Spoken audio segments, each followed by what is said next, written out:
Sa doctrine est basée sur l'élévation des démons. Babylone qu'on est déjà pour élever les démons au milieu des enfants de Dieu. Baal, Yewana Lelo, franc-maçonnerie. Ok. Astarte, Yewana Lelo, la rose croix. Tout ça quoi avancer.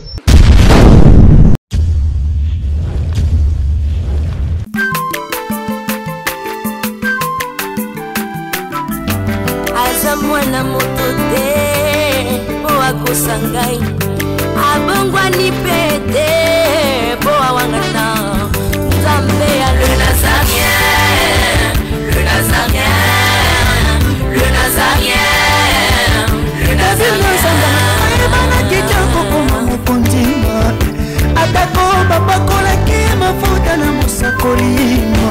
Lelo ya yobolingo ebateli le Nazarien, lipamboli oyo mona na katembeni mama kandelobi.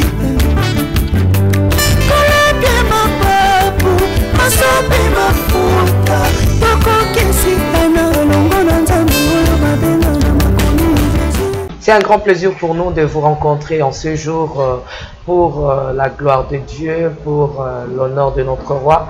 Et il s'appelle Christ Jésus. Shalom, bonjour chez vous, peuple de Dieu amoureux et amoureuse de Jésus-Christ, c'est la vôtre, l'humble, la princesse de l'éternel, maman Tiffany Mokwa, dans vos maisons, partout où vous êtes en ce net moment. Croyez-moi qu'on est ensemble, il n'y a pas de souci, toujours avec mon invité spécial de ce temps.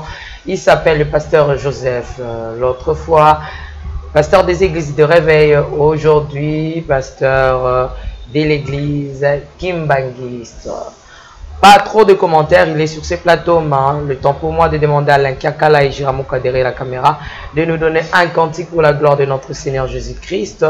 Aussi pour faire plaisir à tous ceux-là qui sont proches, encore plus proches de les Nazaréens. Là, je pense directement à Papa Guy Lavala, Maman Lauriane, c'est la famille. Que le Seigneur vous bénisse depuis l'Afrique du Sud. Je vous dédie ces cantiques Neka, ma sœur à moi-même. Depuis les Issa, pourquoi pas Maman Betty Kokelea. Loin des yeux, près du cœur à Maman Betty. À Maman Amadi Kebani. On est là, ensemble, il n'y a pas de souci. Munga Kubarik, Maman Foura, Tabo, à travers ces cantiques glorifiant Dieu. Régie à vous.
Pardon.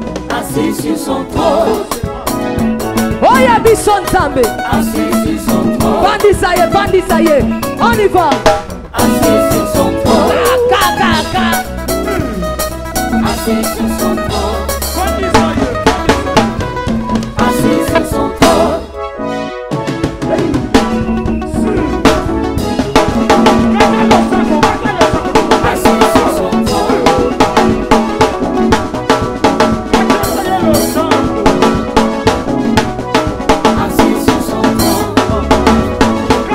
Si Dieu est pour nous, qui sera contre nous? Du jour au jour, nous sommes là, comme dit Habakkuk, toujours à nos postes pour servir. C'est lui qui s'appelle le roi des rois, l'omniprésent, l'omnipotent, l'omniscient. On est là, il n'y a pas de souci. Mungu iko bien, Mungu iko muzuri sana. Hakuna mbaya Mungu. Que le Seigneur vous bénisse abondamment. Je suis avec l'homme de Dieu, le pasteur Joseph. Le temps pour moi de regarder l'homme de Dieu et dire un shalom, bonjour. Shalom, bonjour, maman Tifa. Papa Joseph, comment ça va? Oui, Dieu fait grâce. Très bien habillé. Pour la gloire de Dieu. Ces derniers temps, on a assisté à un kangaku. Donc, nous avons Kingo qui est comme on a tête. Papa Joseph, après une semaine, je pense, quelques jours, hein, c'est pas une semaine, tout le monde a été. Oui. Vous m'aviez tellement beaucoup manqué. Je crois que la dernière fois, c'est le jour qu'on s'est séparés sous la pluie. Sous la pluie, oui.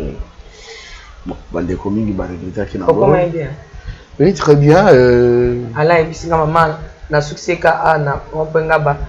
Alors na succès ka awa yozonga na ebine na continuer. Butona mon basusi na ezaka okombe. Là on benga ka ke okomi c'était vers minuit hein. Vers minuit, tant on a commis na Kiti, papa Alain Bazongi. Je devais acheter quelques petites histoires pour les enfants, on va au supermarché. Et au moment où je sortais, la pluie recommence. Oh, la pluie recommence, bon, je n'avais pas le choix. Dans Bongo, avec l'embouteillage qu'il y avait, il y a eu un accident devant.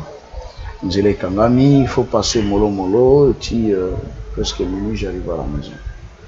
Et, bon, madame m'a vu, totalement mouillée, un costume qui suintait de partout. Mais je dis, c'est normal. Hein? Ok, Dieu est au contrôle. Je sais que Nite Mabana Nzambe est ok déjà. Donc, Nzambe ozo salela. Nzambe ozo ko évangéliser à incapacité. Voilà, je crois. Merci, bien-aimé dans le Seigneur. Avant tout, quand on a vécu l'émission à Pisa Mokolalelo, jusqu'à tout ce qui il y a papa Simon qui a gagné. Il fallait continuer, parce que c'est déjà bâton. Okay. Maintenant, il faut travailler. À travailler, le lingeni, topé à travailler, le lingeni qui nous le lot. La boye inaye ni o ya sali et salema quitté. Et puis le lingeni a fan d'ici, penjabo continuer parce que au tatsaki biso, le lingeni a hiérarchie, il y a lingomba, il s'allie, mais surtout beaucoup plus de bokambe l'église kimbangis te mais le lenge na ya ko sala penza po tuna tuzana na kimbangis mais te mais tozai pa na ye to limito ba penza est-ce que ye pe asali ba exploit pamba te mo ba ki na biso te kimbango to yebi wana ezalié alors tike la biso na no Jésus na biso avanda zwa biso siko papa Simon Kimbangu o sala biso étude comparatif o ko prouver biso Kimbangu oyo to yebaki wana eza kaka oyo parce que o démontrer bato selon vous noir sur blanc que papa Simon Kimbangu est un avec Jésus-Christ. Les autres to sala kaka papa Simon Kimbangu Yakala. Yakala. Il y a 1921. Yakala. Non, oh Yakala. Yakala. Oui. Papa Simon Kimbangu Yakala. Donc il y a 1921. Na papa Simon Kimbangu Oyo. Il y a 1951. 51. Voilà. Okay. Alors bon mot pour les années nous ont dit ça surtout va pena yeyo. Oyo pasteur Moïse va pena ye oyo. Oyo te batwa va pena papa Joseph. Tika pena Jésus na biso vandalino. Kokanisa biso kaka papa Simon ya 91 na papa Simon ya 51. Voilà, ceux qui bazali vraiment moto moko. Et autre chose papa Bolimbi Simuke osa pasteur na kimbangiste na ebete c'est l'église de Jésus-Christ sur la terre par son envoyé spécial papa Simon Kimbangu. Donc bozo ko reconnaître payer sous Massia na kat na Lingomba mais ezana parce que kimbangisme mais pas dans l'église. Donc, Jésus-Christ ne connaît pas, disons, Dieu. Si je parle de Dieu, prenons Dieu pour ne pas vous léser. Je parle de Dieu. Dieu ne connaît pas l'église catholique, l'église kimbangiste, les églises de réveil, Nicolas Jésus, le mot à Jésus, la grâce de Jésus. Non. Dieu connaît l'église. L'église universelle. Alors, j'aimerais vous demander, laissez-moi, je ne sais pas si ces mots seraient bien placés, vous exploiter par rapport à ces sujets où ils allaient léser ces derniers temps, le fidèle. Fidèle, fidèle. Mais l'église de réveil, ou bien l'église, pas l'église de réveil, l'église a un problème. J'aimerais que yo ça peut avis na yo parfois, ça peut aussi aider. Vous êtes à Kinshasa, ces derniers temps l'internet c'est peli moto, il y a des dégâts, des scandales, oyo ezo leka ezo salema, yo oyo kelango na ndenge nini. Et puis tant que c'est fait comment? C'est là ma première question. Merci beaucoup. Je pense, maman Tiffany, Bible lobby d'abord, il n'y a rien de nouveau sur terre. Tout ce qui existe a déjà été. Donc Makamboto Monalelo et Chézala, Lelo et Zongi les sous. Bible lobby boye. Quand vous verrez l'abomination de la désolation, dans Matthieu 24, dont a parlé le prophète Daniel, que celui qui lut fasse attention.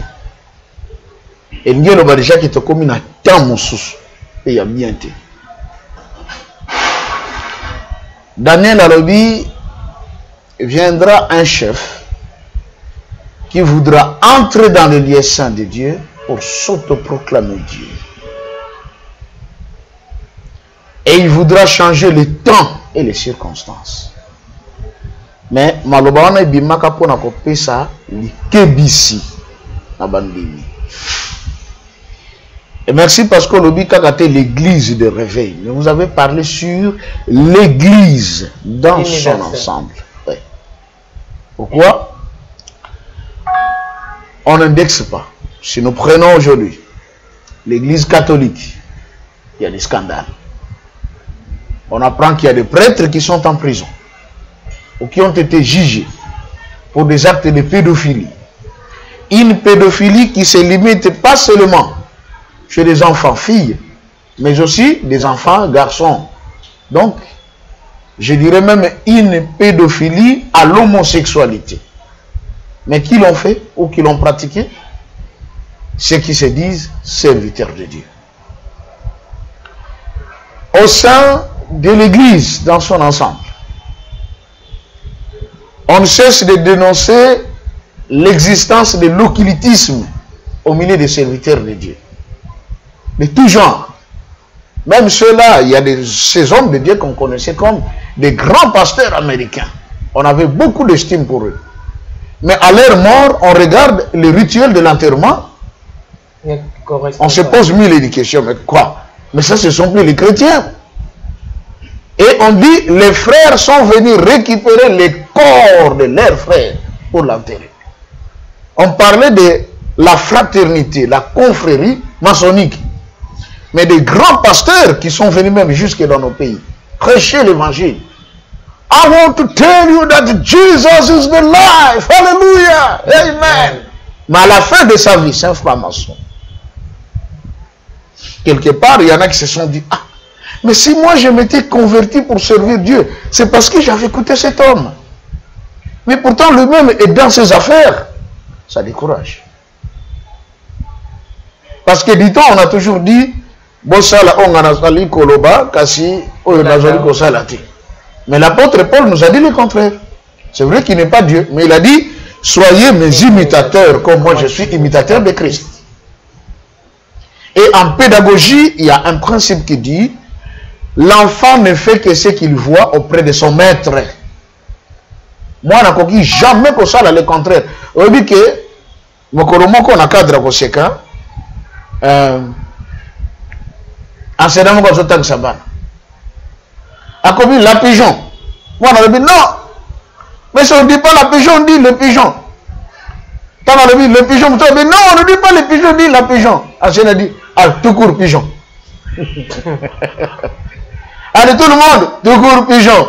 Parce que bon, nous sommes dans tout court, il a article. Ça, c'est quoi? Tout court pigeon. Bon, ailleurs, pas enseignant. Tout court pigeon. Pas d'article. C'est ça ce que l'enfant fait. C'est ça ce que infidèle. Et d'ailleurs, ceux qui te zongi penza sima. Dans chaque église, il y a ce qu'on appelle la doctrine. La doctrine, c'est un enseignement proposé par un maître auprès de ses élèves qu'on appelle les disciples. C'est ainsi que le Christ a dit, quand un disciple est accompli, il n'est plus différent de son maître. Bakokani. Parce que makambo maître azalakanango, à côté si ango et pas il y a disciple. Les disciples n'est pas comme le là, maître. En pédagogie, on parle de l'enseignement pédocentrique, c'est-à-dire mettre tout au centre de l'enfant. Et c'est ça l'église, c'est ça mon dimi. Mon dimi, c'est moi en classe. Maître naïe, c'est le pasteur, c'est le prêtre, c'est l'évêque, c'est le monseigneur. Donc, selon vous? Maintenant, quand on regarde ce qui se passe, le quotidien à l'église de réveil et tout, ça fait mal. Ça fait mal parce que, scandale à Bongo et puis vous allez nommer, comme on dit en français, on ne peut pas aimer une chose et son contraire. Aimer une chose, c'est quoi? Nous aimons Dieu. Nous voulons servir Dieu. Mais qu'est-ce que Dieu dit dans sa parole? Que tu serviras l'Éternel et ton Dieu de tout ton cœur, ton âme, ta pensée, ta force. Vous voyez? Et Dieu a mis devant chacun de nous ce qu'on appelle les panneaux de signalisation. Quels sont les panneaux de signalisation de Dieu? Les commandements et les préceptes. Ça n'a pas changé. Depuis Abanda Mokiliti Lelo, il y aura toujours des lois. Mais l'homme de Dieu, particulièrement la Minatou, est-ce que c'est pas ça l'église? C'est spirituel ou bien c'est physique? Lorsque je parle du physique, moi je parle de Témamabé. Je parle de Témamabé ou Komi la bateau. Même pas Makamanzambe. Tu sens que ces derniers temps, tout le monde, excusez-moi, est devenu méchant. Tu sens que la méchanceté vraiment a atteint vraiment un niveau là, un peu tôt élevé quoi. Oui. Est-ce que c'est ce qui se passe actuellement à l'église? Ezali Témamabé ou bien Ezali combat à l'église, Ezali topé persécution, la kakabino, vous serez persécuté. Est-ce qu'il y a un mot et que mon pasteur a dit que c'est une longue tentation.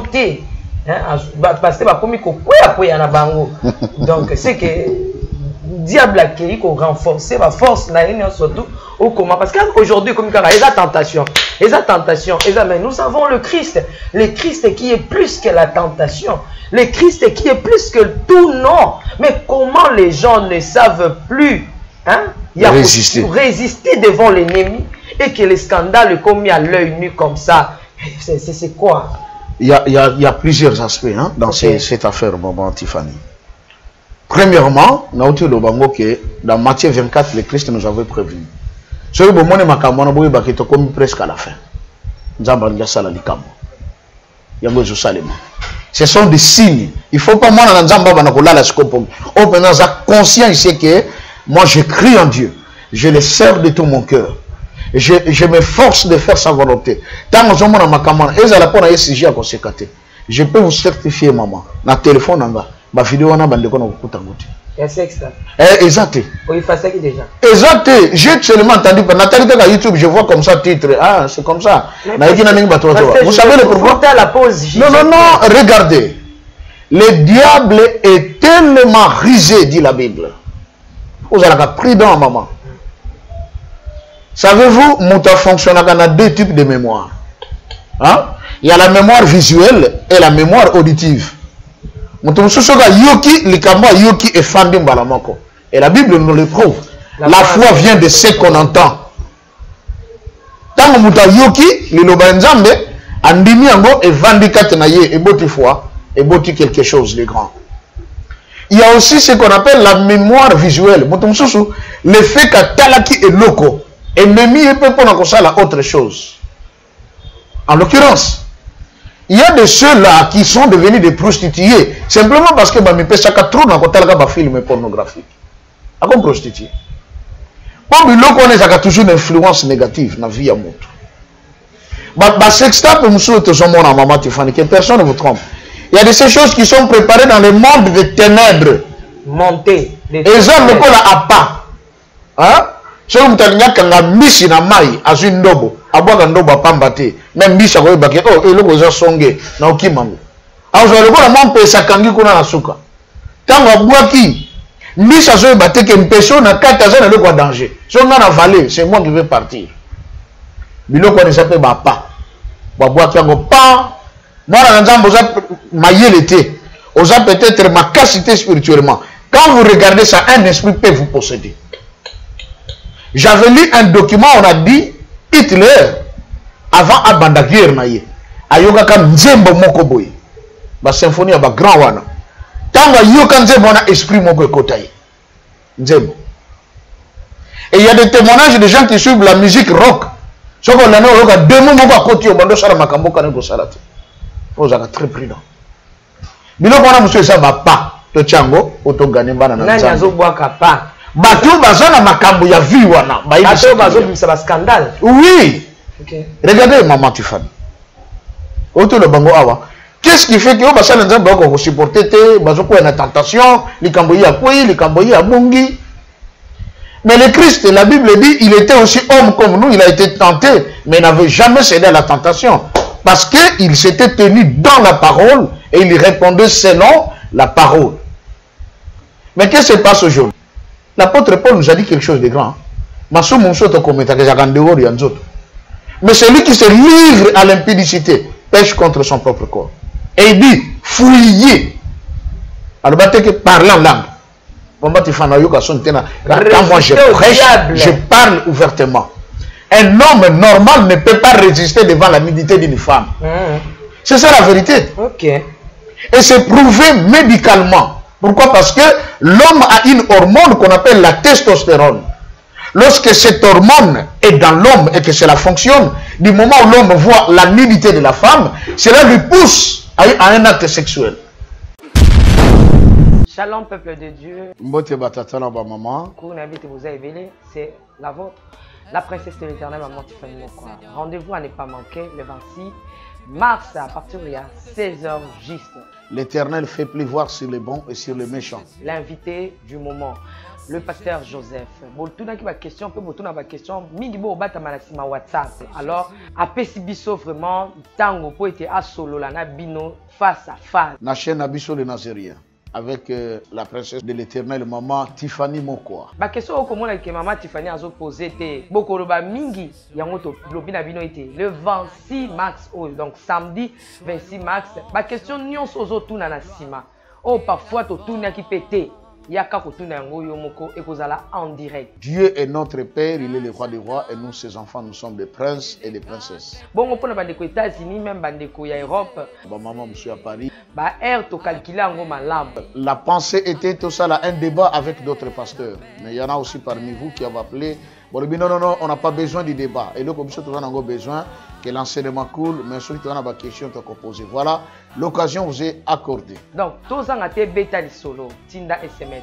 Olingo yeba. Na émission tozo kolobela sur le kimbangisme. Si je autolobelité kotuna yangote. Le samedi 26 mars de cette année, nous allons ensemble à partir de 16h juste jusqu'à X temps. Na kati ya programme Oyo, tokoloué instrument, tokoloué sika, tokoloué boye et kosenga pe mo mike ezala. Voilà. Donc ce qu'on contribue pour l'avancement mon salaire tata Simon Kimbangu na banda nzambe na biso akotika la kobosa na yote numéro de contact et sika boko kotina moi M-Pesa, moi Orange Money et soutenir mon salaire Oyo. To utaki na likamboteli papa Simon Kimbangu ya 1921. Alors, to silisi papa Simon Kimbangu kiangane. Mituna na biso to rotuna ezala cadre miki sur le plan historique. Bon, alors venez avec votre question. Vous allez préparer au Kolanabiso en direct. Nango na kobeta c'était noté bien. Makasité bokolimbisa. Tozoya pona bitumbate, oya tuna ba question o ekokitisa batote. Ozoya te tumba. Tuna question pour être émission ezala kimia. Ko fingate koloba mabete. Et j'annonce déjà que ba débit à ba live wana ils ont prouvé que les Nazériens ils ont à la tendance d'une vraie chaîne de radio et de télévision nationale, pourquoi pas internationale. Merci mingi na koyebete bayo neso bakosangana na émission mokolo wana bazali bana ya Nzambe. Parce qu'il faut étoile montante du nom de Tiffany Mokwa et qui est vraiment liboso. Biso ba Congolais de photos à Kanango, ceux qui drapeau ils ont ma tendance to kitchanase mettez et longo na Nzambe tata kimbango to le biso to kende liboso. À partir de 16h, tous en live direct sur l'équimbangisme. Tuna mutuna oyo omona kezo ko compliqué yo oyo nzamba ko tchakat na biso yango tokoloba totikeli yo tata maman jeune garçon jeune frère pasteur évêque évangéliste docteur prophète. Voilà l'occasion parce que lelo mingi tozolo bela tata kimbango Simon Kimbango peut-être aussi votre apport sera le bienvenu dans cette œuvre. Ce qui kolo es masi azongité le 26 na BTCT 26 mars na 16h juste Betel Solo. Aussi le Bongo na komba tata mwana molimo centre. Amen. Ciao. Merci. Ce qui fait oppose à la remplie d'onction. On parle la langue banda tongo tu pourquoi? Quand la testostérone se met en action, c'est fini, tu perds la raison. Et il y a個sangana na une autre hormone na kata nzoto. O sala ka mona moto parfois ayoki mwa kanda, hein? On appelle ça l'adrénaline. Déjà, la femme a la progestérone, l'homme a la testostérone. Alors, ce que ça donne l'adrénaline, tant que vous avez un pasteur. C'est ainsi que l'apôtre Paul a dit fouiller. Pour tel matin, on parle en langue. Quand ces hormones-là se mettent en action, on commence à parler en langue. Tu tombes. C'est ça la vérité. Est-ce que vous avez Nzambe Moussous? On m'a dit que ya pe, ezala koya kimbala moko. Ça peut se comprendre. On est tous des humains. Même quand on a tout à tout l'autre, na ebine na bandi, côté na gno succès la kona na ebité, il y a que Dieu qui connaît tout mon parcours. Mais Bible zo la kisabiso que soko koyi sala nini télément. Mais comme en répétition té je veux comme répétition le nom abeti li solo na yo. Oh awa longola ki zemi. Oh awa sala ki boy. Oh awa là. Et comme il y a côté la bien. C'est quoi papa nga lingina tout nanan. Différence ni to koyeba ke oyo ba bateau yo.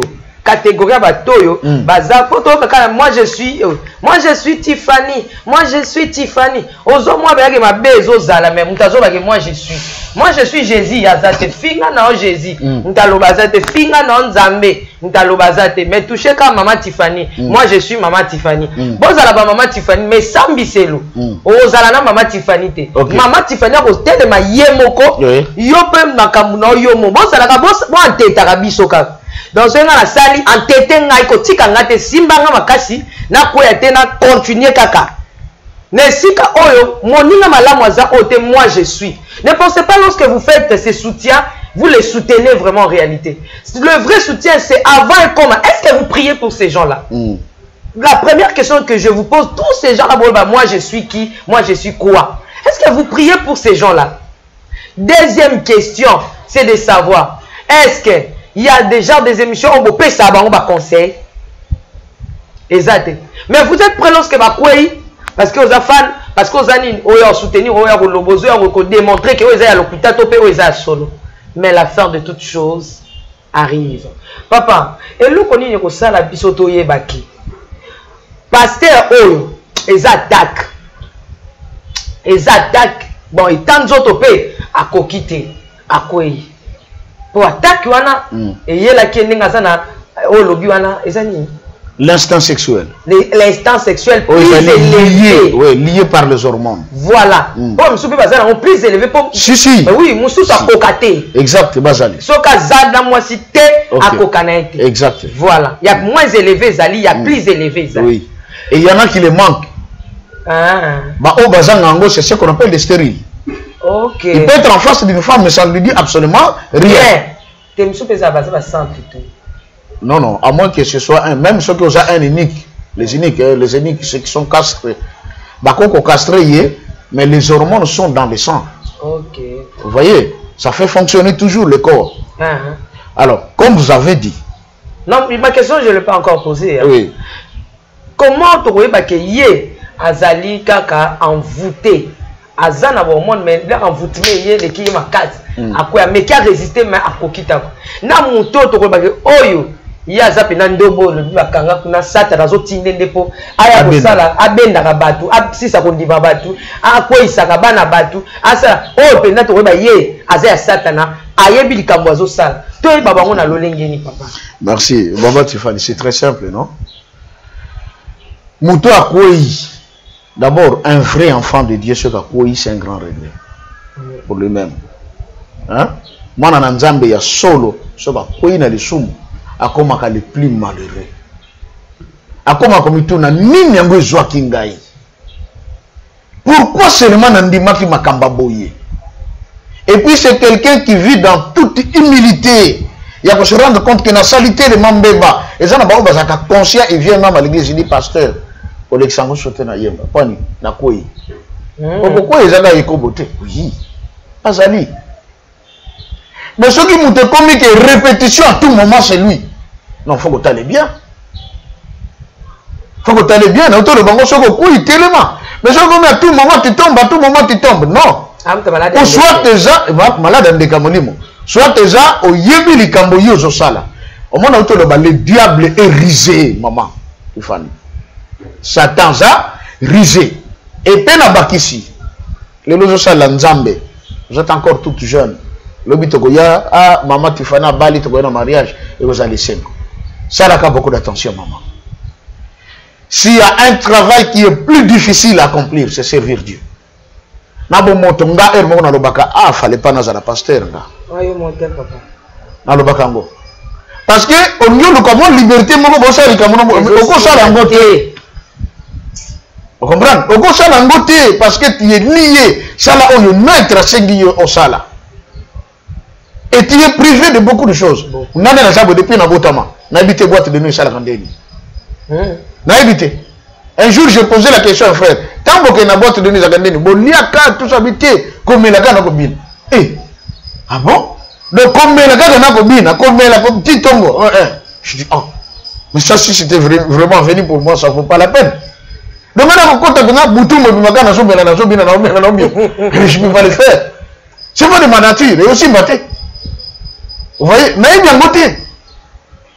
Et puis, j'ai du mal. Ce qu'on dit au monde, on a très mal à l'aise. Tu sera quelque part bendanga ke awa mo barka to fandawa to c'est la moto o mona na bando toka na se sentaka pas trop bien sur na côté de Sikawan mais ce que ce qui mutu za mosala nzambe ka mesala na biloko faut aller bien c'est ce que j'ai dit il y en a qui sont des serviteurs du diable mais déguisés le Christ a bien dit attention plusieurs viendront à vous en habit de quoi d'agneau mais au dedans d'eux ce sont des loups ravisseurs. Loup ravisseur qui ravit azoboto la kawa bana nzamba zo bateke ba pasteur muso ba chaka bato maboko na mitu ezapo na ko yibe to alo zana yango aliya bandi ko reni ya ko mutu munene yo zo ko s'affaiblir. Il y a beaucoup de loups aujourd'hui dans l'œuvre de Dieu et dans Timothée 4 on dit bien l'esprit dit expressement que dans les derniers jours quelques-uns abandonneront la foi pour s'attacher à quoi? À des esprits séducteurs, à des doctrines de démons. Et là, le Kalelo, mon salanzam, dans une église, mais dans un serviteur, il y a Satan. Sa doctrine est basée sur l'élévation des démons. Pas bien qu'on est pour élever des démons au milieu des enfants de Dieu. Moi, on a un jambe, on a un bouton, on a la tête, on a la pasteur, on a la sextape, vous imaginez ça? Si vous avez un pasteur à Sali, et comme on a moi, si on a filmé, mon dimaso landango na mon dimiwana na oyo païen azongi film à porno bazotala bakeseni mais bato muso alobi ke nzambe azo frapper ba muso alobi ke za muso abi nzambe azo ko dévoiler bango muso alobi ke satana muntu azali ko luka tonzi manani eza boye maman soki mutu okoti ko servir Satan le diable va t'obliger ya ko présenter marque na ye devant bato na peso 10. Tous qui sont membres de la loge maçonnique, ce que tu as un signe de franc-maçonnerie libanda. Pyramide, avec l'œil du profane, et vous mettez les colonnes, Jacquin et Boaz. La force et la puissance.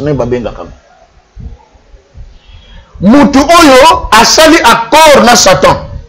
makamona lobaka na boyebi eko becha bande ko mingi libako bako ko mpete mbala liboso Satana otoyokaka le diable Satan n'a pas la nature masculine mais le diable a une nature féminine. C'est une femme en réalité, Satan. Comment ça? La Bible, tout ça dans verset dans côté. Mais je vous informe que Satan a moi. Tant Nzamba sali likolo, a sali tout ce qu'il fallait. Il se donne la peine de mettre en place toute une armée pour lui. Ou des êtres qui devraient vivre avec lui. C'était les anges. Le premier couple formé par Dieu dans les cieux, c'est l'archange Michael, ou Michel, et Lucifer. Lucifer avait la nature féminine, Michael la nature masculine. Quand Dieu vient sur la terre, le premier couple qu'il crée des humains, il crée Adam et Ève. Pareil dans les cieux. Et Satan, d'après Ézéchiel, Ézéchiel 17, c'est clair, Nalikolo azalaka protocole ya Nzambe, gardienne. On dit, tu fus la gardienne du trône de Dieu. Yom ta onoba te la kiti ya Nzambe. En même temps, azalaki mokonzi ya musique na lola. Ba chorale nyonso tout ça c'était elle. Et au moment na kombo na ye ya Lucifer tango ye na mokili, basu bato balata comme Maman Lucie. Quand vous entendez Lucie ou Lilith ou Lily, tout ça sont des dérivés de Lucifer. Eh? Oui, je l'ai dit. Attention, bana. Tango balandaka ba dessin à Liliane. Eliane. Lili. Mususu abimaki na matadi kindaki pana. Comment ça? Maman. D'abord Lili nyonso tout. Et ça va dériver du nom de Lucifer. OK. Vous comprenez? Tala, Satan a risé. Hein? On dit ceci. Quand il veut se révéler, il fait quoi? Il se déguise en ange de lumière. Mais au moment où Satan se dit accord na ye, makambo se obligé de représenter bien na mokili. Qu'est-ce qui se passe? Vous verrez quand un homme traite accord avec le diable, ce que ça footballeur par exemple, bago bisaye akanga suki. OK. Musicien ya mobile kanga suki. La taka biloko matoi. Si vous avez télémi, vous avez mobile. Mais vous avez azana deux formes. Le diable est un hermaphrodite, c'est-à-dire une personne à double sexe, abimaka à la fois homme, à la fois femme. Il n'y a que Dieu qui a gardé sa position. On est parce que Dieu au féminin. Bon, je comprends cette révélation. Hein, parce que Dieu a dit Dieu au féminin dans le sens que Nzambe, Nazana Makokia quoi l'été comme une mère qui allait tout ça. Ça c'est une révélation. Alors ce qui n'a zongi, dans le but que Satan ce que je sais a obligé yo au présenter marque naie et pas yabatu. Ce qui fait, beaucoup de ceux qui se disaient également serviteurs de Dieu, ayant traité des accords avec le diable pour le succès et la gloire, c'est quoi Satan et Bango, comme vous devez le faire et mon anaga. Comme qu'il est, Christ a le dit, aimez-vous les uns les autres. C'est alors que le monde saura que vous êtes réellement mes disciples. N'abondez toujours prouvé dans votre disciples et encore Yesu. Bah, on y a Satan na bilembo, pasteur, aux amombali, comme on s'allie accord dans Satan, à quoi la pornographie c'est pour moi. Rappelez-vous de Salomon. Je l'avais dit. Comment pasteur n'a qu'à excusez-moi, comment pasteur va ôter à pédicité ça m'a bé, homosexualité ça m'a bé, pardon, bolimbisa, pasteur tabandé de mutabandi zangate pasteur mtandoko ba mamdengue za la vérité. Ce mutakushe na ndenge ya Nice, ba benga la sodomie. Sodomie à ma vie. Mais ce que le pasteur a sali sodomie. Ma thé ana oyate à Kabosani. Mais à Boussani, parce qu'on ne sait jamais s'il a des accords avec le diable dit tu dois le faire. Il faut présenter un pas bateau. Là, on dit que quand un franc-maçon construit sa maison, il faut avoir un symbole dans Bango Liboso. Moutono Tchozo le Kabi que ça appartient à tel grand maître. Un Un kimbangiste, quand il construit sa maison, ce qu'il dit à l'Axanabatouke, je suis kimbangiste. A-t-il peinture vert blanc? Dès qu'on se le commis, j'ai dit, on a fait ça, kimbangiste. C'est clair, non? Donc, ils ont salé à Nzambe, ils ont dévoilé Bango. Et ça, quand Nzambe était dévoilé Bango. Mais allez, recommandation à mettre dans Bango. Présentez-moi. Baye Bakenaza, Boza Yangai. Tout le monde a dit que monsieur les gars, na Babylone, il y a bouddhisme, mais na kata clip ya moyembi ya Nzambe. Hein? Ba cercle kuna, ba beta bangonga et tout ça, mais les bouddhistes font ça. C'est pourquoi bango na pasteur, bango na kati ba pasteur ko wela na bango baza limité. Je demande scandale le salami, mututu na kati de Kambo, amundimi azati. Tous pasteurs. Mutu fala boy ki la biso ba audio. Pasteur. Mutu akeye kotonga moninge pa mwasi na ye. Pasteur. Mutu oyo abotoli moninga soki pe cop. Pasteur. Mutu azosalisa concours sola 10 ans entre guillemets selon ninge zosalemake mwasi na ye bayebani baombale mbongo na bango eza ya clarté tout ça po babundisa pasteur oyo bazobundisa wana. Pasteur couple pasteur. Servo payaki na nsima azolela moto na nsima vaseline. Couple pastoral. Donc, na kati association ya likambo yo. Ma pasteur kaka. Mon pagano azate, ote ba pagano ne ba ya tenter biso. Ndenge na oka batu baba. Eza moi si Jézabel a écouté. Jézabel ana za moi si pasteur. Donc ce qu'il faut condamner Jézabel, il faut pas condamner mobile ndeni yo balaka Jézabel oyeli biso na kati l'église. Est-ce que vous ce n'est pas une païenne la sœur là, c'est une chrétienne. Mais vous l'appelez aussi nommé Jézabel a dansé c'était. Je sais que danser toko ba te a vraiment Jézabel a sola danser. Mais na tuni na Jézabel on a bateau ganga Jézabel ce moment là Jézabel on a quatre Bible. Ba yeba soka zaka nani Jézabel za chrétien. Jézabel c'était une femme païenne. Azara païenne za chrétien. Azalaki d'ailleurs ce qui est le mot concept chrétienté. C'était une femme païenne au Nzamba qui s'akaba na Israël bakoki kobalate. OK. Hein?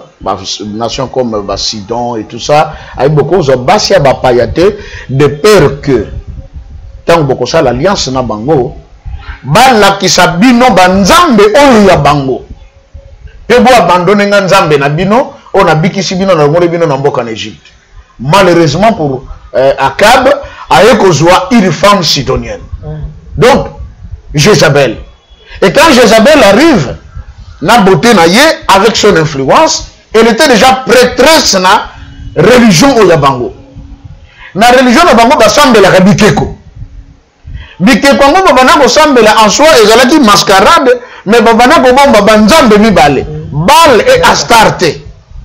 Alors, Baal ye wana lelo franc-maçonnerie. OK. Astarte ye wana lelo la rose croix. Oh. Quand on parle Astarte, abana ko bota bana on benga bango ba Startus qui donne naissance au mot star. Star. Ah, la star de la musique congolaise. Kolinga Kabilo Kona. OK. Papa, ufongoli biso miso. Toza ko avancer. Omoni. OK. Bango wana bazali kita ba passe. Donc moi si wana botika ko sa Jézabel te. Ah mon dimi. Ça va passer. Donc aza moi c'est pasteur, aza n'importe qui te. Eza ba mami o bobenga na église momi, mom. Bovani ça va li boso na église. Badadi na ba mami. Badadi na ba momi. De ba osa biso bo. Daddy na ba momi. Miso ko kataka dad na ba mom. Et que leso momi te. Bango ne bazo sa makambo. Donc na likita o moi na zate.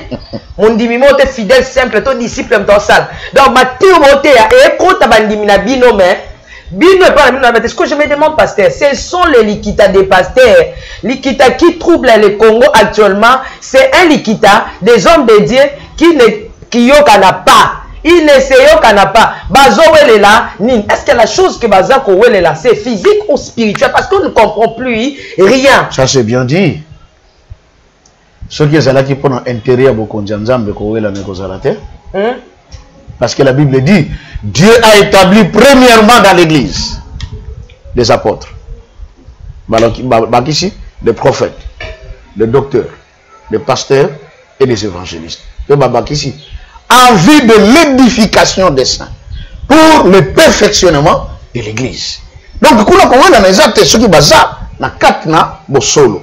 Mais ce qui baza c'est que na lobi kaka na mokili ya molili soki bozo servir satana ezalaka guerre de pouvoir nani akoleka moninga parce que c'est un royaume de diviser pour mieux régner et on n'aime pas être dominé mais il faut dominer. Or Dieu quand il a créé l'homme il n'a pas dit afin que tu domines sur ton prochain mais il a dit que tu domines sur tout ce que j'ai créé l'homme.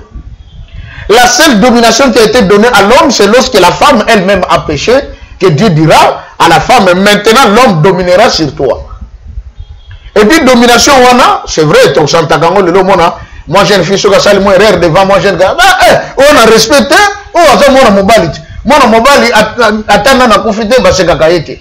parce qu'on sous-entend qu'il y a un petit pouvoir dans l'homme vis-à-vis de la femme. Mais il n'est pas normal à un homme de commencer à dominer sur les autres hommes. C'est diabolique. Alors,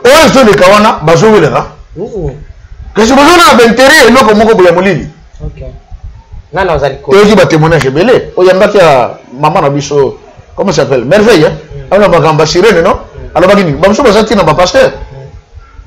Comprenez? On ne vient pas pour juger les gens, dire tout ça. Et surtout quand les gens ils passent, ceux qui te jouent à mon ami sur le mutune.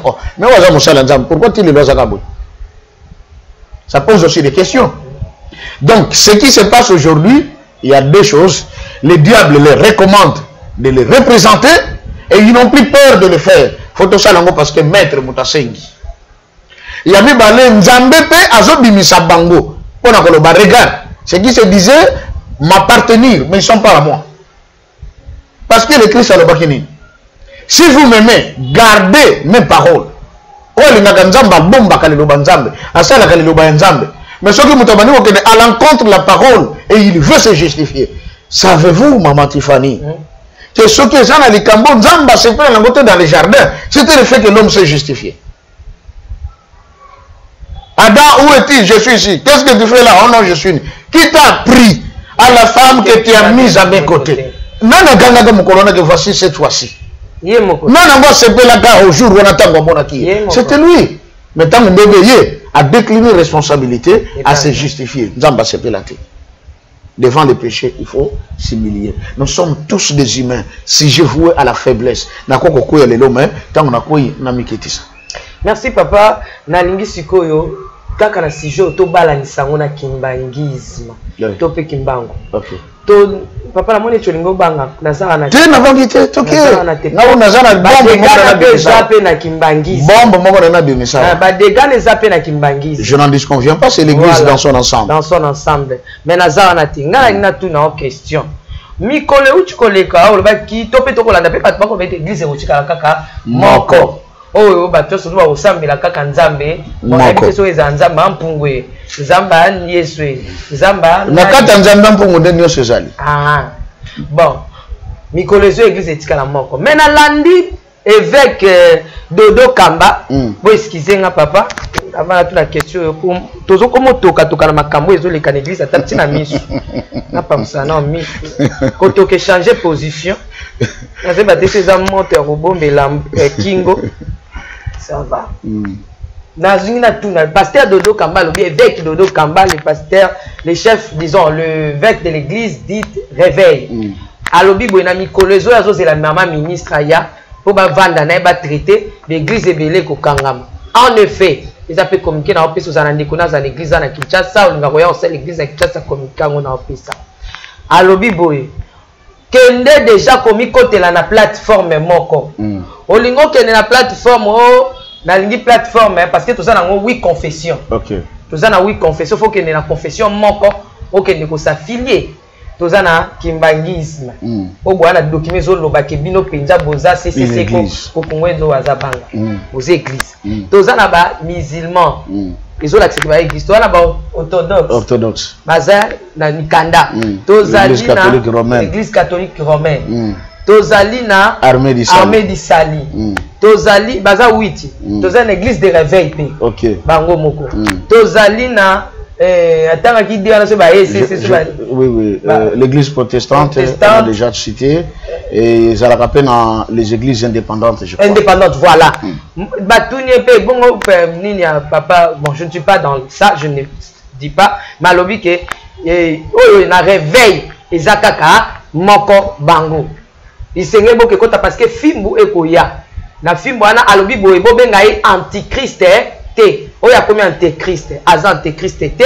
L'église est belée ko sa nini eko kangama. Papa, est-ce que tu as quoi avancer na prophétie ya papa Simon Kimbango ete l'église eko tika la moko bana na yeba ko zonga ba ko sangana ninga lobaka to tozo kende ndeka na discipline. Merci. Dans le kimbangisme, il y a un mot. Papa Simon Kimbango Kangani alobaka maintes reprises. Likambo ya tata Nzambe et Lukakanzela. Chaque fois. Il y a un kimbangiste qui a précédé. Kuna batema kile le kimbangiste observe. Pona nini? Batalaka face à likambo tata likambo na izo Lukanzela. Qui est comme ne sege sengeli ya mwe koma. Papa Simon Kimbangu depuis 1921 à Sakola Kaboy. Mikolo koya liboso kuna na mboka na biso mangomba ekotonda ebele. Albaka. Oui. Oui, na na prophétie. Toko koma wada. Oh, mega question to répondre bon moké. Abi mangomba ekokoma ebele. Olimbisa ngapo likambo na olobalelo ezama dire. Albaka papa. Arabi mangomba na tango ekoma ebele bakotonga ba temple ya ndenge na ndenge ya minene. Pona koluka kopesa lokumu na nani na nkolo Yesu. Bakobeta musique ekozala ndenge moko na mokili na lingomba ndenge moko. C'était sa parole. Abakisha lobi mais ebele bakosala na bango satana me na komba Yesu. Bokoyeba moko na misala na ye. Nde na 1952 dans l'eau alobi lingomba ekotika la moko. Pouvoir politique ekotambwisa RDC Afrique pe mokili mobimba moko. Langue pe ya koloba ekotika la moko mokili mobimba. C'est là que aura lieu ce qu'on appelle la réunification mondiale. Les visions oyo papa na biso moun abandaka na Corée.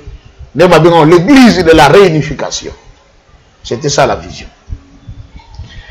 Et maintenant, l'élo na oezo salema. Où est-ce que nous allons? Dabi, soit au côté boye, soit au côté boye, soit au côté boye, parce que tu es kanga.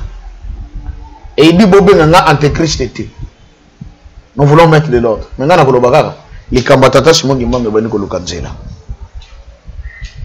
Je dis dans l'émission Boyebi, on ne peut pas constater l'ordre là où les désordres n'avaient pas précédé. Pardon, écoutez. On ne peut pas constater l'ordre là où les désordres n'ont pas précédé.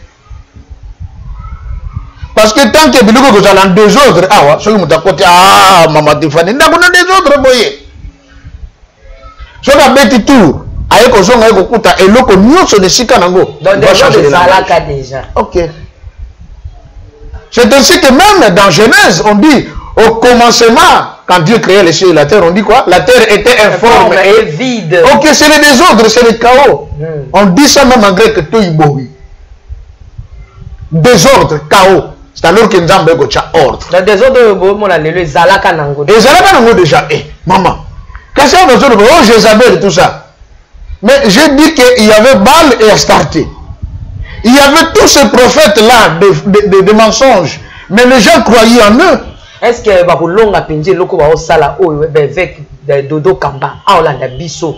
Est-ce que Bakulonga la procédure va servir au Kangari Pambati Bakokanga? Ce va être la procédure Bakokanga va vrai? Bakotika on a invité que pasteur prophète Dodo Kamba a Kokanga ka l'église ou minene au bango parfois ba de l'église a minene na bomoto selon bango ndenge bazalanaka eleki o ya Miké bazana bato to l'église neti ozwa neti armée de victoire. Armée de victoire. Armée de l'Éternel. Eh, toke nena on est maman. Chapelle de vainqueur. Aleki nanu ye moko mkonzi na église de réveil na bato ebele. Ok. Siko owa okanga ye bandi bina bango ba marche kozala te désordre kokota to iboyo zolo ba e kokota te. To ezaka ba église wa mikie muté ko subir conséquences wana. Punition wana. Dans un premier temps, j'ose croire. Balobaka boye soki banzoko babundi ni yo ka pasi. Matiti kaka na banzeta mike. Wana eza bitumba banzoko. Mais tozana etumba oyo ko sale mapenza banzoko ya solo. Na. Nzambe kimbango na Satan ana Kongo. Nzambe kimbango. Tango alobaki ke tokotikala na lingomba moko. Peut-être au ligne salema ne balobaka babena en prélude. Elle ne peut ça juste moi idée de ce qui va arriver. Il est écrit. Ce qui a été, c'est ce qui sera. Dans 1 roi 18, on nous parle de l'histoire du prophète Élie et le prophète de Baal et d'Astarté.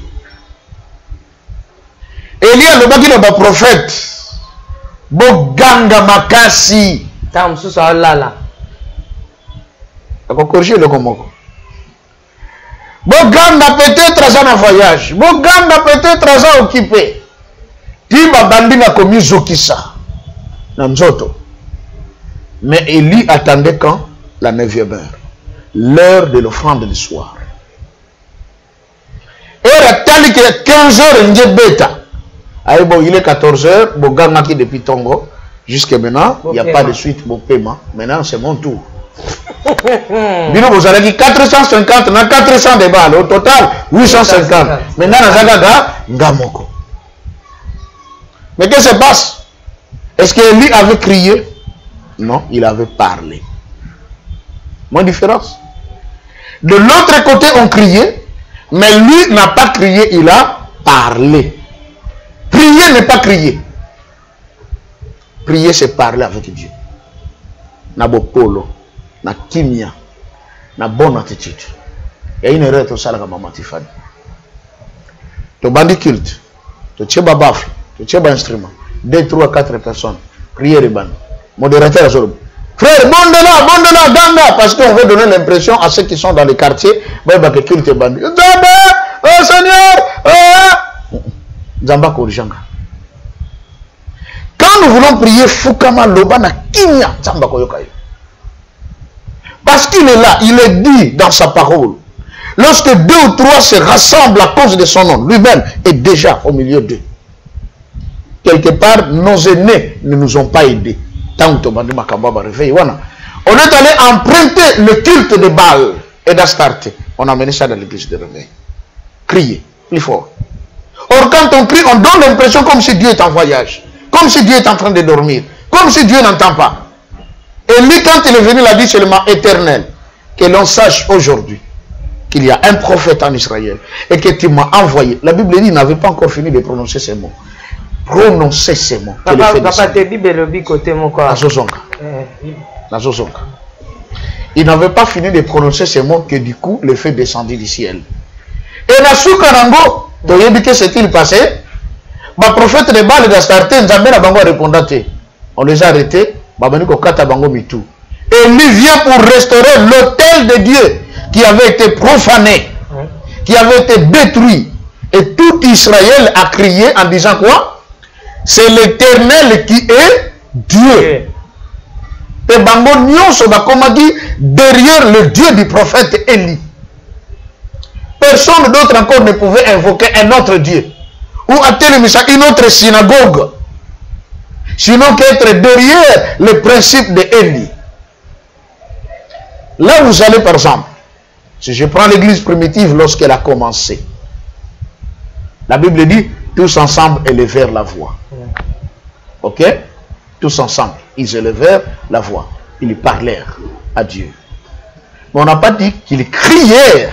Je parle, moi je n'étais pas là, moi j'étais dans Psaume 18, la Bible me dit, oui. Dans ma détresse, j'invoque l'Éternel. Oui. J'écris à mon Dieu de son palais, et il a entendu ma voix, et mon cri est parvenir devant lui à ses oreilles. Merci. Nazongi boye maman Tiffany. Les psaumes font partie, ok, de ce qu'on appelle la Torah. C'est le livre de l'Ancienne Alliance. Mais quand les psaumes étaient chantés ou étaient connus, le Christ n'avait pas encore inauguré la voix du ciel. L'homme devait crier devant Dieu pour que Dieu l'écoute. Parce que Dieu avait pour demeure le ciel. Mais quand Jésus est venu sur la terre, qu'il est mort sur la croix, que nous dit la Bible, à la 9e heure, 15 heures, pendant qu'il était sur la croix, quand il a poussé les cris, le rideau du temple a fait quoi? C'est déchirant. En deux. Depuis le haut. On n'a pas dit depuis le bas. Depuis le haut jusque vers le bas. Le rideau se déchire et du coup, tout un chacun de nous a accès de voir le lieu très saint, là où réside Dieu. Par conséquent, Dieu, son habitation n'est plus céleste. Mais l'habitation de Dieu, c'est maintenant dans votre cœur. C'est maintenant votre cœur qui porte Dieu. Dieu n'est plus sur le propitiatoire où il y avait de deux chérubins où Dieu devait venir s'asseoir. Mais Dieu quitte le propitiatoire parce que la femme n'était pas autorisée de voir ce lieu très saint. Mais ce jour-là, quand les rideaux s'est déchiré, même les maris ont vu. Dieu quitte là-bas, il vient dans votre cœur. Et par conséquent, vous n'avez plus le droit de crier. Parce qu'il est en vous. Et il a dit dans Jean 14, quand le Saint-Esprit viendra, il sera avec vous et il sera en vous. Comprenez ce mystère, ça va vous aider. Non, papa, nous ne sommes pas là parce que... Oui, oui. Makamoteli fermeture ya bamangomba liboso tozokende. Na lobi likambo ya prophète de Baal et d'Astarté avec le prophète Élie. Mukolo wana ba yiko comprendre que ba o nyonso baba na koloba awa batiela ka biso ba makelele. Obiso na so misima muke mama Tiffany. OK. Ezaka na prophète moko boye akabe tango lingaki na ko bundisa la terre de Naboth non, pas la terre de Naboth, Naboth celui qui avait sa vigne. Il y avait une ville qui était prévue pour les réfugiés. Ceux qui m'ont abomi moninga, abomi d'un côté, en Galade, Ramoth en Galade. Un prophète a gagné la chapeau le gola, mitre ya pape, et ça a basonge, ya libende, à l'atina moutou. Parmi les prophètes de Baal, Aya le dit, oh roi, c'est avec ce chapeau ici que tu vas terrasser tes ennemis. Mais tant que tu as Miché dans la prison, et raillé. Quand on a d'abord avant de la prison, moi je vois le peuple d'Israël en train de se disperser comme des brebis sans berger.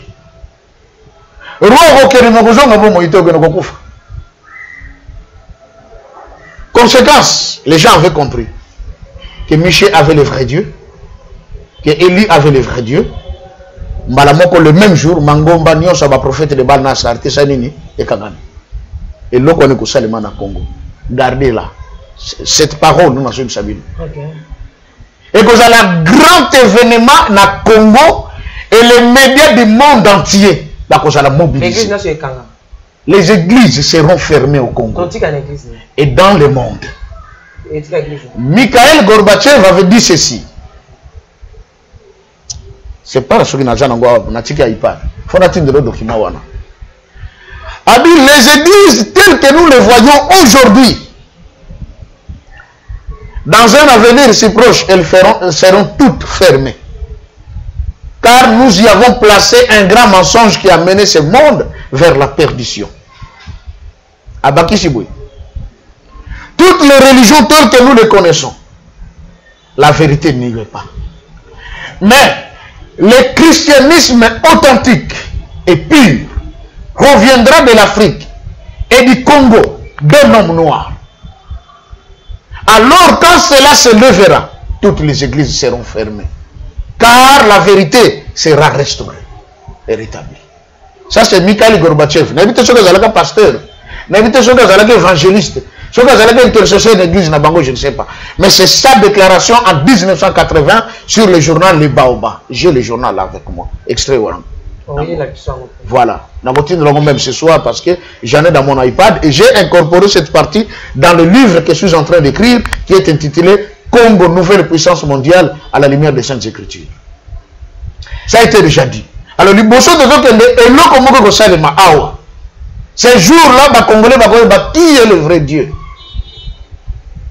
Et puis, les Africains, on nous trompait. Voilà le vrai Dieu. Alors, toutes les églises seront fermées. Papa, face à votre boucler domaine, face à ma caméra, c'est où tu connais le canal. Ah, on va vous permettre de faire temps à Combo. Donc, c'est bisous. À Pasteur Moïse, dont je salue, j'ai de l'estime envers lui. Scandale ça n'est pas Pasteur Moïse, Mike Kalambay plutôt, excusez-moi. Dont je salue, je respecte aussi beaucoup mon grand frère, mon aîné. Il y a Pasteur Marcelo, dont je salue, je respecte aussi beaucoup et je l'aime aussi. Et puis il y a Pasteur Madjabou, mais nous l'aimons aussi. Et pas Pasteur ça c'est un scandale tout. Si vous étiez le responsable de l'église, Olinga qui a traité mon comment le lingue ni. Or, mi kozalasko chef, on nous traité dans le quoi chef, le représentant. Il y a l'église sur terre. Topé, l'église ce qu'on dit comme un manquant. Parce que tout le temps il bongo. Pasteur X, pasteur Y. À ça, selon yo, oh pasteur Moïse. Oh yé na Isaac a karobim sa bon Dieu. Yé vena li kamwa muneno yenda ali pasi o bazo sala yé. Ya wetinda ke ebimisi pe scandale nyos, mais bon Dieu a bien obimse souté. Pasteur Moïse a des dossiers. Au bas fondé lié koto et pas Pasteur Moïse. Na dossier à moi soyo a là Sima. Na Pasteur Madjabou a zappé accusé. Face à Baronio surtout si vous étiez représentant, on a quoi ça là ni option ni non soit topé discipline ni non quoi ça topé pinchon ni non quoi ça bango. Jean Skoka na ninga église. De deux, lorsque vous avez la bango, quel conseil pour couper sa bango étant leur frère, pasteur? Merci beaucoup. Ce qui n'a pas concept de kimbangisme, chez nous, ceux qui ont sali mbeba, aux hommes sali nzambe, aux hommes nzambe, n'a la fois passée. Nous avons ce qu'on appelle la commission de discipline et conciliation au sein de l'église.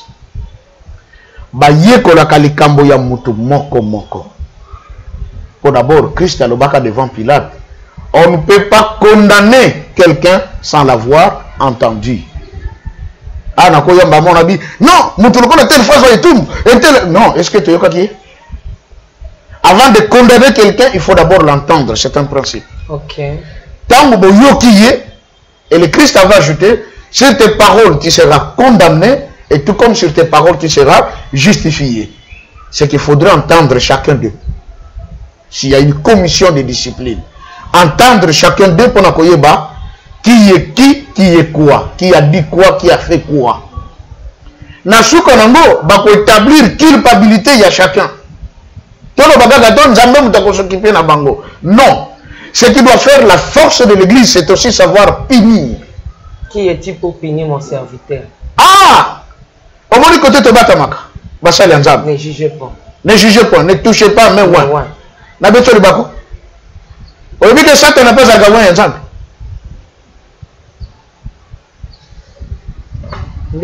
Au moins, parce que ne touchez pas, mais ouais. Si tu touches pas, Satan. Mais Satan passe à la carte. Ouais, il y a un sang.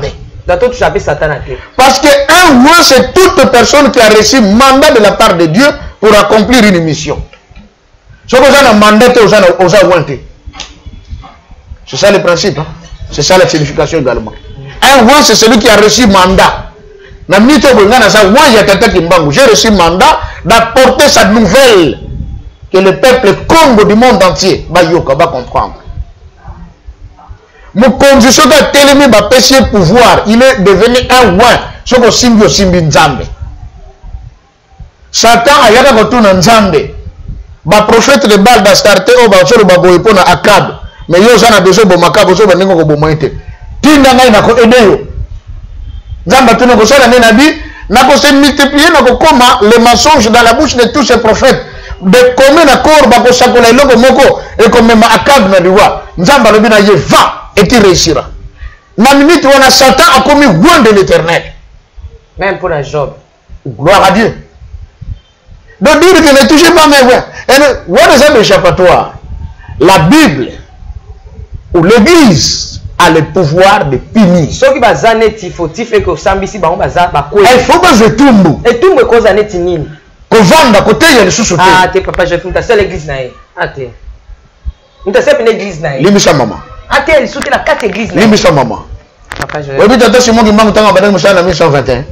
Et na tata moko ya ka bala ka deuxième femme, bala moko revoqué. Un apôtre de Tata Simon Kimbangu. Apôtre, s'il vous plaît. Parmi les personnes les plus proches. Et regarde Sagobimi, auto sa deuxième femme, révoquée. So papa, ti Joseph Limbisa. Mo batu to pe punition parce que ça na batu so ba osala yango. Et c'est ya moto asali bato ba monité nde ya kozwa punition te to esengo mabe na moto asali akwe ni kobo to pa kwe na lisumu bato ba moni nde esengeri ya zwa punition pamba te ezali na ba mususu bako sala ka biloko alolenge bongo mena no ebimite eza na police bako latisa ka bango bilamba ya pembe lokola ba sango mokondi lokola ba benga ka bango nani ba santu te basantu te basango benga ba mumpe ba bima ba mumpe ba latisa ba bilamba pembe njoka nde na se bako sala ka makambo eleki meme oyo ndeko na biso bako tindikela makambo pe mususu ndeko mai kamba sali bazali lisusu penza ya mabe koleka ya makasi o bato boko mona babimi basali kutelo kote eloko batei biso za esengo na moto asali pa bombami kokomisa bato hypocrite bakota lola te papa dia longana wana moto oyo abimisi makambo papa dia longana banako loba na biso boye na Kikongo mi kaisanswa ndako mabe babokolaka yango te soko zo bokola mabe eza lokola ozu acide otie na kati ya vase na kitoko suka vase osanini ekotoboka parce que otia acide. Et dans le kimbangisme c'est un principe ezala bamoni yo te du moment yebi ke na sumukaki na sali mabe kende ko confesser na basali ya Nzambe. Soko te ko confesser basali ya Nzambe kotala na likambo yo okanda na Nzambe longo likolo moto esengeli akota na ndenge ya programme ezalaka. Biso to memaki makambo nyonso trop spirituel. Christ est mort sur la croix pour nous et c'est fini, la grâce nous suffit. Non. Ce qui grâce Paul, il ne fallait pas le baguer, non. Quand un frère devient trop impudique, l'église va denganayer, va considérer le corps à Moupakan. Parce que la grâce est là. Mais pourtant, en dépit de la présence et de la grâce, quiconque va à l'encontre de la parole, qu'il soit considéré comme païen. De ce qui est tout, il faut ça là. Ce qui va de quoi là, le but ça va salir en Nzambe. Et que na makambo est salimi. Ba moni que to betisi mabaku, maman. Nzambe mutalinga to belango hein. Kono so robaki. Malheur na muto ko zala scandale pona ba mususu. Et c'est ndeli pona ye bazwa chaîne bakangele kanga munene bakwaka wapi na fond ya mai. Siko pasteur ko se la penda ko boka na fond ya mai po lobi lobi ke lifelo. Siko basa ni pincha boso mutaka l'église. Soki église ko koba. Mais ye o ya sali lisumu en toute humilité avanda. Bon ate lisusu te. Pour l'église za na batana na bonza ko pesa lisusu te. Parce que même ton offrande n'est pas agréable devant Dieu. Mais c'est ça la vérité. Et dans les anciens testaments papa Yesu asabuka. Hein? Te na Bible neti avant ba ko vanda na zo diriger église na se. Non ko kambate vanda. Faut même diriger au balagisa yo. Il y a un moment de l'église kimbangiste, soko pengwaki ou bien obimaki tango lingo zonga zongela malongi. Faut pas enseigner yo lisusu. Et puis ba qualité de choses zaka na kala au perdre. Netchako vanda 6 mois. Oui, une année, 6 mois ou quoi? Fanda, hôtel sous-té. Du moins, à Kinshasa, tu es pasteur interne l'église na bango, commission Vandaki, vi makambo asali, ba utu ko fanda saye até à sous-té, mais chaque jour ayaka na culte, azona na culte, et puis bon, ba zoté les sous jour même ba hôtel misaye to moni que oui, ba utu ko hôtel misaye, ba bonde li pona ye, total les sous-té ka zonga la bemba wana. Bon, neti boso mon kam tamba moko neti kabwe azongeli. Soka zongeli Ba moko ka ninga na ba. Kikongo balobaka ngulu vonkuka ni kalengisa oyambola. Ngulu vonko. Nkuka. Nkuka. Nkunka. Nkukani. Nkukani. Kaleni oyambulako. Ngulu abosa na kanzela oyo yakimela katena bazamba. Azonga nesu. Chiko bazaki exemple ngulu pour dire. Soki mutakwa ibongo lobi so ayo ko ina ikakarera ko ina agane mutu normal kazangulu. Azani ya mamoko za impire. Conseil ba.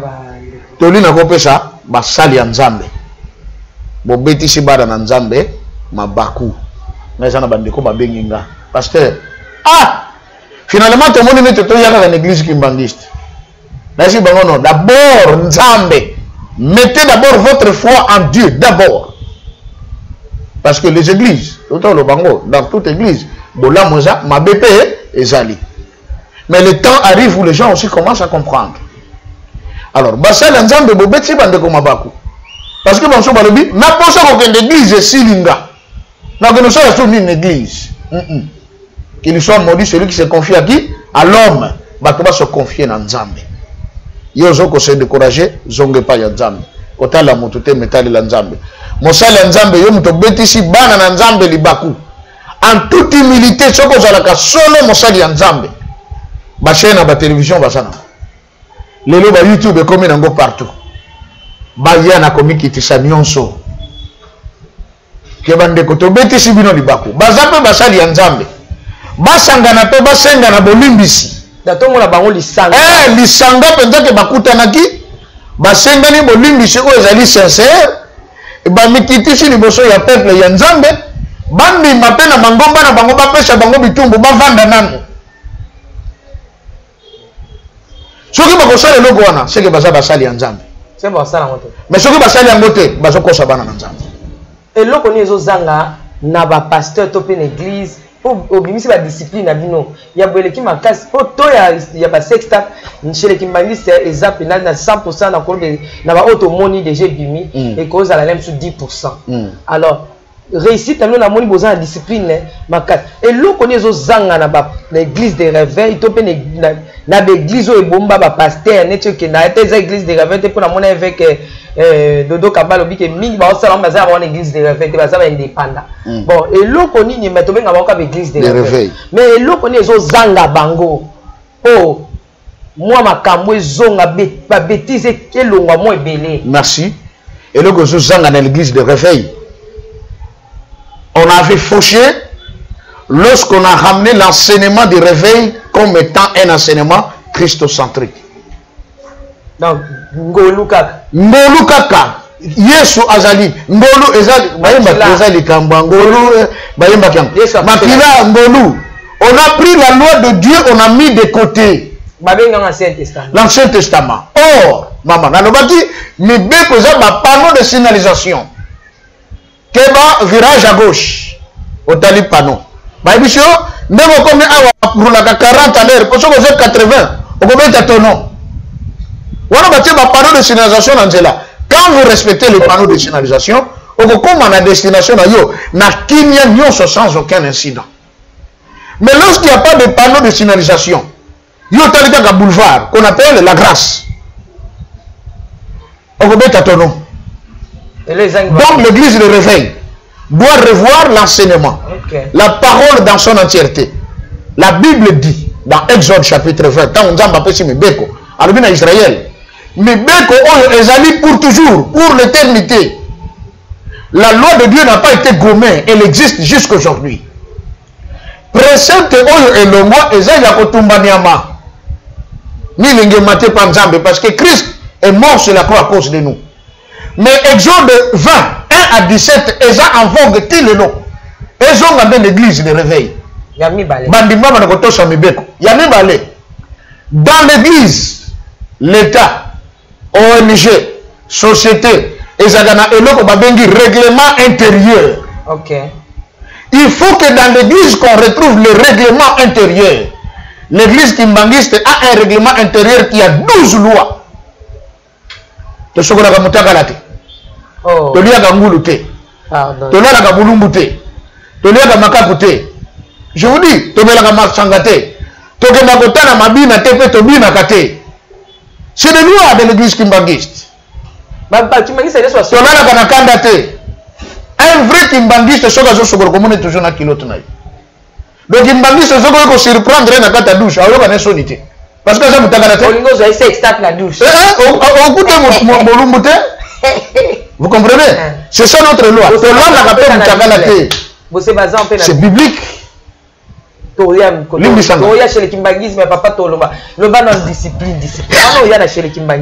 Merci. Oui. Donc, tant qu'il n'y a pas de loi, il n'y a pas de précepte au sein de l'église de réveil. Désordre, on est comme ça. Oui, chacun fait ce qu'il veut. Voilà. Or, ce qui fait la force de l'église kimbangiste, Mobeko. Savez-vous que l'église des Mormons, hein, toujours qu'on a les saints des derniers jours, c'est une église puissante aux États-Unis d'Amérique, 16e, 17e siècle, jusqu'au 18e siècle. Pendant que le prophète qu'on appelait Joseph Smith, le fondateur, était là, à Zoka Mibeko Atie, l'église à Mormon, parce qu'on a là, ça va pantalon, interdit. Malgré que ça n'a pas tout. Parce que ça a soukité, et ça a interdit. Masanga Milangwa, et ça a interdit. Na café même, on a comme Milangote. Oh, café, moko carioca, ils ont tout trouble. Bango, ça a interdit. Quand le père est mort, les enfants sont venus, ils ont revu la loi. Ah, Mibeko n'a pas tchaké les trop. Secret Maman Tiffany. La puissance de Dieu ne se manifeste que là où la loi de Dieu est respectée. Merci beaucoup. Papa, na toutes nos questions, pasteur des églises de l'église kimbangiste. Ceux qui m'appellent sur invitation, où à côté, l'église de réveil au Kenya. Ah, merci, c'est une bonne question. Très bonne question. Normalement, chez nous, les kimbangistes, ça ne se fait pas. Okay. Hein? Selon la déontologie ou l'éthique pastorale. Ça ne se fait pas. Okay. Et moi, personnellement, j'ai dit, tant qu'on a continué le kimbangisme, si on a quelqu'un, j'ai passé au moins 4 ans là-bas, tout le monde et tout, on a fait le malongi et on m'a réussi au sein de l'église. J'avais cette tendance, je me disais, bon, il n'y a pas quelque chose qui va m'empêcher. Je vais rentrer à Kinshasa, un jour on peut m'inviter quelque part, s'il faut partager la petite expérience que j'ai déjà, n'empêche, je peux le faire. Mais Maman Tiffany, à ma grande surprise, j'étais encore en Kamba. Nalala na lotandoto. Nazomi Kinshasa. Quand on a commis à Kinshasa, un dimanche, on a dit, il faut aller à l'église. Nathalie va dire, ah, l'église Kimbangi, c'est quoi? Dans d'autres églises, on a dit, mon sika, on a dit, ah. Là, on a dit, on a transport, on a dit, l'église, où est ça? Pembeni. Na commune à porte, il y a l'église. Cette église, il y avait un pasteur qui avait sa femme et ses enfants. Na mona moi c'est un pasteur à Tindi Bananaye, bayan noki baye kosimba na front. Bokino noki yewa na telemi bokino kosimba na front. Mutra mutaki na simba na front. Ah. Na siko na soko ah baye kosimba na front. Na tikali. Na mona mwana liboso abimi aso ya mbango. Aza nge tolo boko na beche mbata. Le boko leki. Ya mi bani, ya mi sa, je dis, oh, mais c'est quoi là? Oh maman, le bito simba na front. Mais pourquoi? Bazobo ya koloba. Na poussé na côté de l'église, je vois la maman elle-même qui venait. Aya, alobi, yé fois manga na front kaka. Nabi, oh. Mais yako pesa ngambot. Ote, permettre ngana simbo kaka na front. Nabi, non. Si faut kaka aussi manga na front, alors na côté de suite. Nazongi sima. Le pasteur arrive, il me dit, ah, Motoranzan, on va permettre na simbo na front. Elle s'était na boyi. Anabaluki. Tant na bandiko kende fois elobi nanga kokota le sokonate. Donc, pour moi, c'est une loi. Okay, pour moi, c'est une loi. Parce que quand quelqu'un marche en alliance avec Dieu, il y a toujours des lois. faut observer. Merci quant à moi pour clore face à ce sujet. Dans le Makaka que Toza armé. Moi d'abord, oui, ça la kanga esengo. Mutu. Asaleli Nzambe. Na début naye.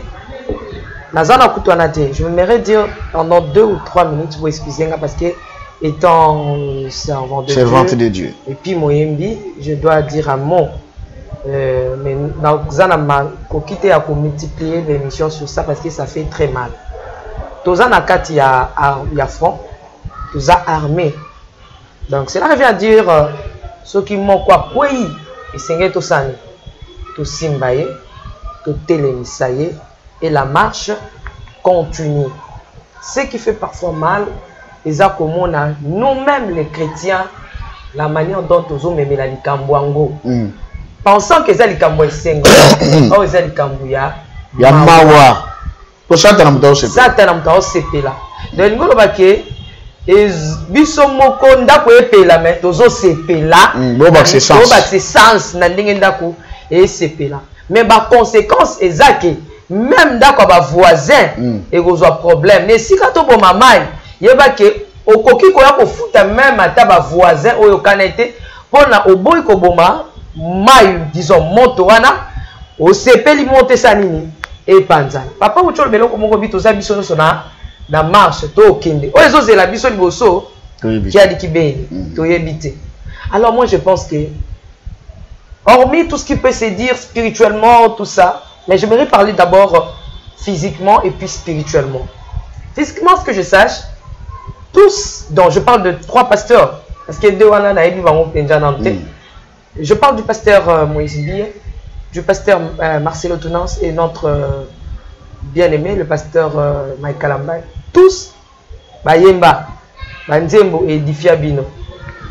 Bayemba, Banzembo et Pambola Bino, Bateya, Bamateya et Pambola Bino. Moi, je pense, la première des choses, spirituellement, nous devons fléchir nos genoux. Parce que, si vous pensez qu'ils sont dans le mal, mission église est en dépeuplé. Il y a peuplé quand il y a Nzambe. Exactement. Et Seigneur, je suis ma bolongo kolela Nzambe. Azongi sabango soki bazate. Tope atelemisa bango soki bazali. Parce que nandivite balati ba maseke, OK, biso to boya bango catégoriquement, je ne pense non. Parce qu'il y a ceux-là qui font des choses plus que oh bozo mona parfois tozo binga ba scandale. Et ça on ba scandale non le bimité. Et ça na c'est automoni le loto ba teke ko bima. Mais bimi. Moi je demanderai à l'église na voix na ka ya mukie oyoyo. S'il vous plaît na voix ya munene na bomoto. Mais na voix na nga oya mukie po na ebite sore ko yoka na makasi. Avis na ngeza que nous devons prier pour l'église. Nous devons prier pour les hommes de Dieu parce que ça n'est trop et ça décourage le faible. Parce que pourquoi il y a mon tourneti, pasteur Moïse, vous savez combien de gens au Bansani, Marokita, parce que même dans Bango, ils ont des étoiles oyoyo, ils ont là. Dis-toi lorsque Jésus a botami, bébé Jésus, ba mage ba longwa même on va dire pour la papa Simon ba longwa banda kuna ba yeko lukaye voilà étoile ezo ganga bazo luka me ba bom étoile wana bien aimé dans le Seigneur, je vous en supplie excusez-moi nazo bonde la biso que nous devons prier.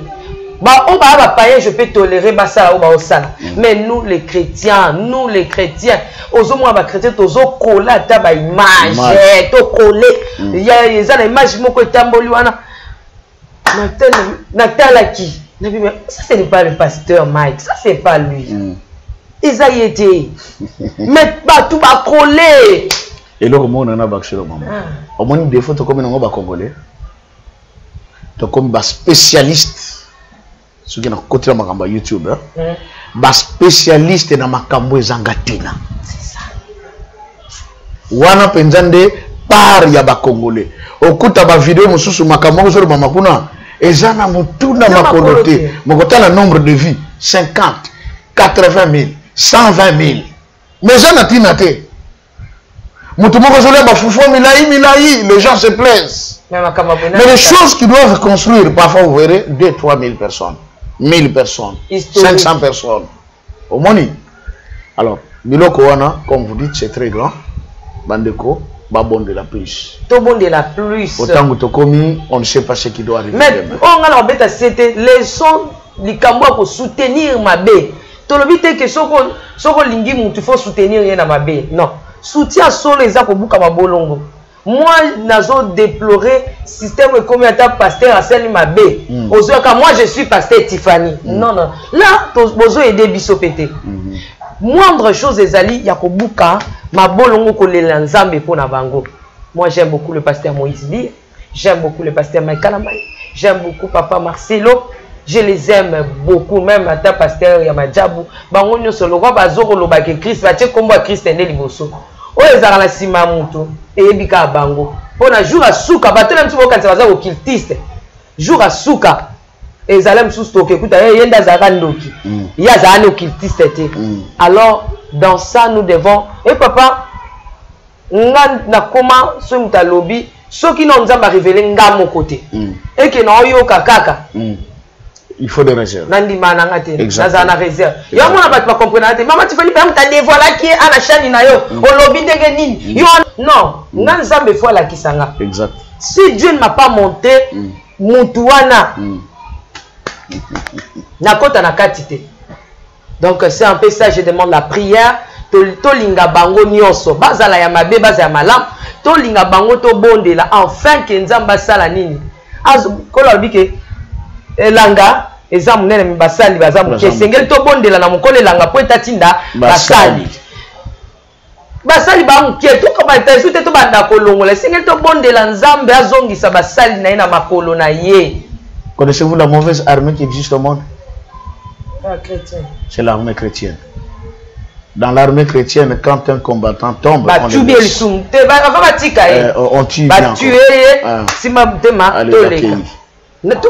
Naba musulman makambo ezo salema, naba catholique makambo ezo salema, naba baza ko se soutenir. Mais oya biso toko chambeli mutakufa. Bien-aimé dans le Seigneur, bien-aimé dans le Seigneur, bien-aimé dans le Seigneur.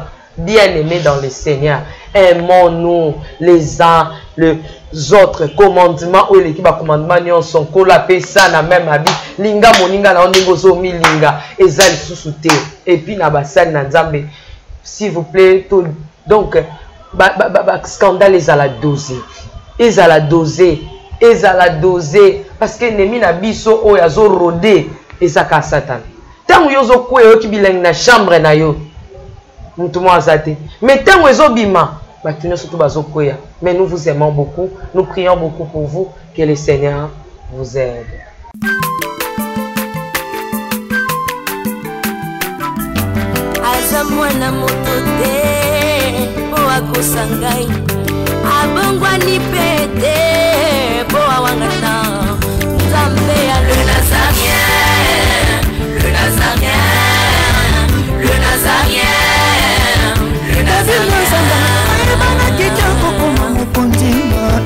Atako babakola ki mafuta na musakolima lelo ya yobolingo ebateli le Nazareth lipamboli oyo mona na katempeni mama kantelobi koleke mapapu masopi mafuta tokokisika na longo na nzambe oyo babenga na makomi